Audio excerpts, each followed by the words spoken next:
Assalamualaikum warahmatullahi wabarakatuh. Baik Ananda, hari ini kita akan belajar tentang teks eksplanasi.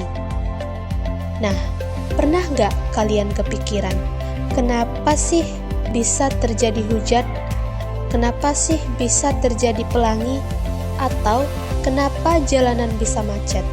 Nah, semua hal itu bisa dijelaskan lewat teks eksplanasi. Nah, kita akan membahas satu persatu mulai dari pengertian, ciri-ciri, struktur dan kaidah kebahasaan, sampai pola pengembangan teks eksplanasi. Simak sampai habis ya Ananda.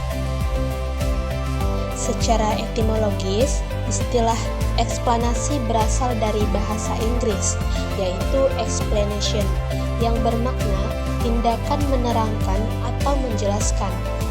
Pernyataan atau fakta yang digunakan untuk memberikan penjelasan. Jadi, teks eksplanasi itu adalah teks yang memaparkan proses mengapa dan bagaimana suatu peristiwa dapat terjadi, baik yang berkaitan dengan fenomena alam, sosial, ilmu pengetahuan, maupun budaya. Teks ini bukan cuma bercerita, tetapi benar-benar memberikan penjelasan. Peristiwa yang dibahas bisa tentang alam, misalnya hujan atau gempa, bisa juga tentang sosial seperti kemacetan atau bullying. Selanjutnya, ciri-ciri teks eksplanasi. Supaya kita tidak salah mengenali teks eksplanasi, kita perlu tahu ciri-cirinya itu bagaimana. Yang pertama, teks eksplanasi itu bersifat faktual, artinya isinya berdasarkan fakta dan kenyataan, bukan hayalan atau pendapat pribadi. Yang kedua, teks eksplanasi itu bersifat keilmuan, jadi biasanya berhubungan dengan ilmu pengetahuan dan menggunakan penjelasan yang logis. Ketiga, teks eksplanasi bersifat informatif, tujuannya untuk menambah pengetahuan pembaca. Keempat, pembahasannya bersifat umum, tidak membahas satu orang atau satu kejadian tertentu saja, tapi bermacam-macam kejadian atau peristiwa, baik itu fenomena alam ataupun fenomena sosial lainnya. Kelima, teks eksplanasi memiliki struktur yang jelas, mulai dari pernyataan umum, sebab akibat, kemudian penutup. Selain itu, teks eksplanasi juga menjelaskan proses terjadinya suatu peristiwa secara berurutan dan fokus pada fenomena secara umum. Kita masuk kepada gagasan umum teks eksplanasi. Gagasan umum dalam teks eksplanasi merupakan ide pokok atau pokok pikiran utama yang menjelaskan fenomena atau peristiwa yang dibahas dalam teks eksplanasi secara umum dan menyeluruh. Secara khusus, gagasan umum dalam teks eksplanasi ini memiliki ciri-ciri seperti menjelaskan fenomena alam, sosial, atau budaya, bersifat umum, belum masuk ke rincian sebab akibat. Bahasannya terdapat pada bagian pernyataan umum di awal teks, menjadi dasar pengembangan urutan sebab akibat pada paragraf-paragraf berikutnya. Biasanya, gagasan umum ini ada di bagian awal teks. Di bagian ini, penulis belum menjelaskan secara detail sebab akibatnya. Gagasan umum hanya memberi gambaran tentang apa yang akan dibahas. Misalnya, kalau teksnya tentang hujan, gagasan umumnya adalah penjelasan singkat mengenai apa itu hujan. Selanjutnya, struktur teks eksplanasi. Struktur ini terdiri dari 3 bagian utama. Bagian pertama adalah identifikasi fenomena atau gagasan umum. Di bagian ini, penulis memperkenalkan fenomena yang akan dibahas. Nah, pada bagian kedua, rangkaian kejadian atau urutan sebab akibat. Nah, disinilah inti teks eksplanasi itu. Di bagian ini dijelaskan proses terjadinya peristiwa secara runtut dari awal hingga akhir.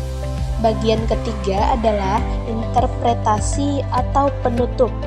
Di bagian ini biasanya berisi kesimpulan, dampak dari fenomena tersebut, atau pendapat singkat dari penulis.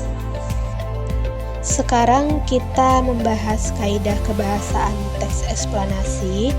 Kita lihat dari segi bahasanya. Teks eksplanasi memiliki beberapa ciri kebahasaan. Yang pertama, menggunakan konjungsi kausalitas, yaitu kata penghubung sebab akibat seperti karena, sebab, sehingga, dan akibatnya. Yang kedua, menggunakan konjungsi kronologis, yaitu kata penghubung yang menunjukkan urutan waktu seperti kemudian, setelah itu, selanjutnya, dan akhirnya. Yang ketiga itu menggunakan kata benda yang merujuk pada fenomena seperti hujan, banjir, gempa bumi, kemacetan, atau pengangguran. Yang keempat itu menggunakan istilah teknis sesuai dengan topik yang dibahas. Misalnya dalam teks tentang hujan ada istilah evaporasi, kondensasi, atau apresipitasi. Selanjutnya, pola pengembangan teks eksplanasi. Teks eksplanasi juga bisa dikembangkan dengan beberapa pola. Ada pola kronologis, yaitu menjelaskan peristiwa berdasarkan urutan waktu. Ada pola kausalitas yang menjelaskan hubungan sebab akibat. Ada juga pola definisi, pola ilustrasi, dan pola umum ke khusus, tergantung cara penulis mengembangkan penjelasannya. Nah, berikut contoh teks eksplanasi yang menceritakan mengenai suatu fenomena. Pertama, fenomena alam. Contohnya, fenomena terjadinya aurora, fenomena gerhana matahari, fenomena komet, fenomena pelangi, fenomena hujan, kebakaran hutan, fenomena angin puting beliung, dan ada juga fenomena sosial seperti bullying di sekolah, kemacetan lalu lintas, pengangguran, penggunaan media sosial berlebihan, kesenjangan sosial dalam masyarakat, menurunnya minat baca di kalangan pelajar, tawuran antar pelajar. Inilah yang merupakan contoh-contoh teks eksplanasi suatu fenomena yang dapat diuraikan urutan sebab akibatnya, mengapa dan bagaimana suatu fenomena itu terjadi. Jadi Ananda, teks eksplanasi itu adalah teks yang menjelaskan proses terjadinya suatu fenomena, suatu peristiwa berdasarkan fakta dan logika ya. Dengan memahami pengertian, ciri-ciri, struktur dan kaidah kebahasaan, hingga pola-pola pengembangan teks eksplanasi, kalian akan lebih mudah membaca, menganalisis, dan bahkan kalian bisa menulis teks eksplanasi tersebut. Baik Ananda, sekian pembelajaran kita hari ini mengenai teks eksplanasi.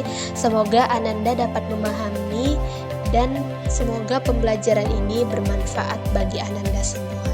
Terima kasih, sampai jumpa di pertemuan selanjutnya. Wassalamualaikum warahmatullahi wabarakatuh.